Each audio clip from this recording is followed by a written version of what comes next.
Hey mamas, Annie Tinker here, your prenatal coach.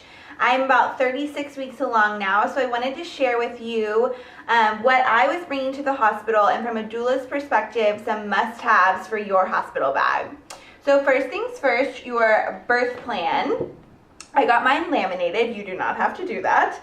But I have my visual birth plan with all of the contacts of who needs to be called or texted and updated. You can give this to your doula, one to your nurse, and I'm going to give one to my birth photographer as well, just in case we need to use her phone as backup. Second is my trusty foam roller. This is going to come in huge handy with any back labor you might have. Go through, send those low back release videos from your Knocked Up Fitness membership to your doula and your birth partner, and they can really help you out with this, especially during a low energy time in labor where you kind of want to get up, get that blood pumping, and have a little extra time to kill. Next is going to be your birth ball. Mine has sand in it. People have different preferences. Really, it doesn't matter. I just got this a few years ago. It's my absolute favorite. So this is the one I've been practicing my push prep on and the one I'm most comfortable on. Most hospitals require you to bring your birth ball deflated and then pump it up, which is why you need to bring your birth ball pump with you to the labor room. So make sure and bring both of those pieces. Next is going to be a water bottle. I really like this one because it has a straw component to it. If you're laying down either on your side or on your back, you want to make sure that you don't spill water all over yourself. So it's just one little tip that I have learned in the labors that I've doulaed. From there we have arnica tablets. Now I didn't include this on the checklist because this is a super personal preference. I want you guys to do your own research on this, but it just helps with labor pains if you're trying to go all natural. So you'll want to take one as labor sets and then before transition. And I'm just going to bring these along. If I don't get to it, no problem. From there we have shower shoes. These are really important because especially in a hospital setting, you'll want to make sure you don't slip and slide because you'll want to move positions in the shower depending on what is comfortable for you. From there, we have chapstick and facial wipes. These kind of go in the toiletries category, but I really like cucumber facial wipes for my mamas in labor because it just kind of wakes you up and makes you feel refreshed, especially if you've been in there for a long time. And then chapstick, you're going to be doing those deep belly breaths, and so your mouth can get pretty dried out. From there, we have a nice cozy robe for after baby is born.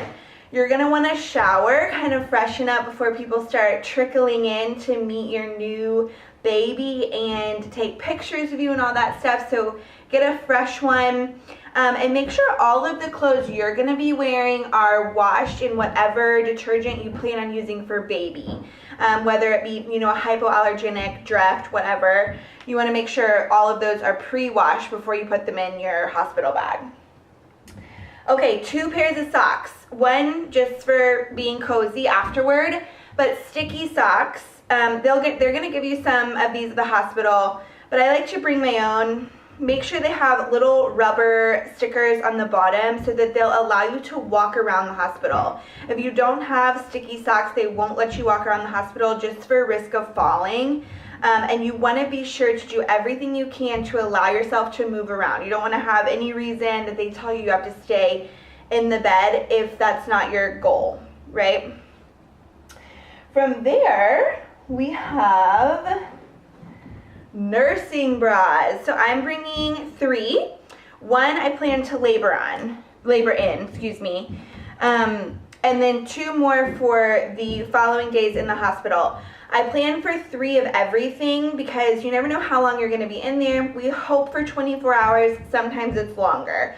So plan for 3 of everything, and then if you go past that, just send a family member something to get you some more stuff.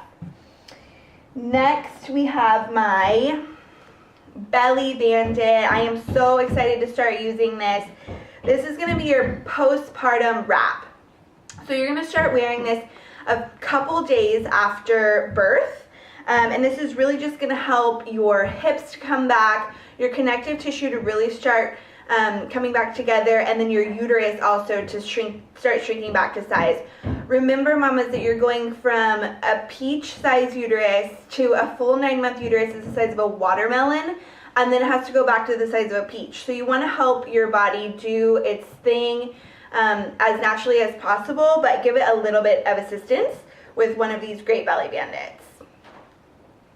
From here, I brought my baby wrap, and I'm bringing a car seat installed also, but this is just in case we want to walk around, or just we're going to feel what he likes first. So I brought one of these, again, pre-washed, and we use Dreft. So we brought one of these washed in Dreft. A little sweatsuit for going home in. Again, you're going to want to feel nice and fresh before you make that car ride home. So just something washed, clean, and ready for you to slip on, for you to load the baby up and head home. And then your essential oils and travel diffuser. So I got mine at just Bed Bath & Beyond. You can get it on Amazon as well. And you're just going to bring a handful of oils that you know smell really good to you in your 3rd trimester. Typically, you don't see a lot of mamas who don't like something in the labor room that they were using all 3rd trimester, so you're fairly safe when it comes to that, but bring a couple options just in case. So you want to do that, some extra batteries maybe if you're not sure if they're fully charged up. And then toiletries for 3 days. So this is just your standard toiletries that you use every single day. You got little travel bottles, as well as some New Mama bottom spray. So this is going to be your lifesaver after a vaginal birth. When you're in there and showering, it's a little tricky and uncomfortable, but you still want to feel super fresh. This is great. And then also nipple cream, which is right here. This one has amazing reviews. Again, I haven't tried it yet, but it's the natural nipple butter, and it's wonderful according to all of my clients. You want to pack just a little bit of this and then have some ready at home as well for when you get there and need to nurse right when you get home. From there, guys, we have what you plan to labor in. So I went to Pink Blush Maternity, my favorite, and got these just super cozy little shorts in a dark color because you don't want to ruin anything. And you know what? Find something that's not super expensive that you don't mind kind of tossing if it does get messed up in delivery. So I was just going to labor in a bra and shorts.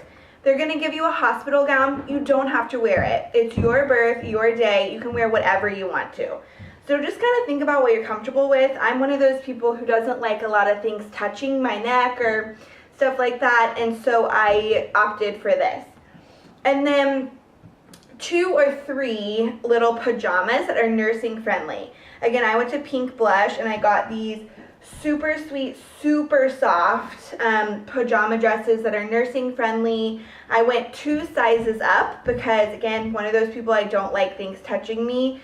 So I want to be as comfortable as possible. So I got them in a little bit of a larger size, and I got 3 of them, and they're all pre-washed, like I said, and ready to go. So that is my comprehensive list of things from a doula's perspective that you're going to need in the labor room. And comment below with anything that you think would work.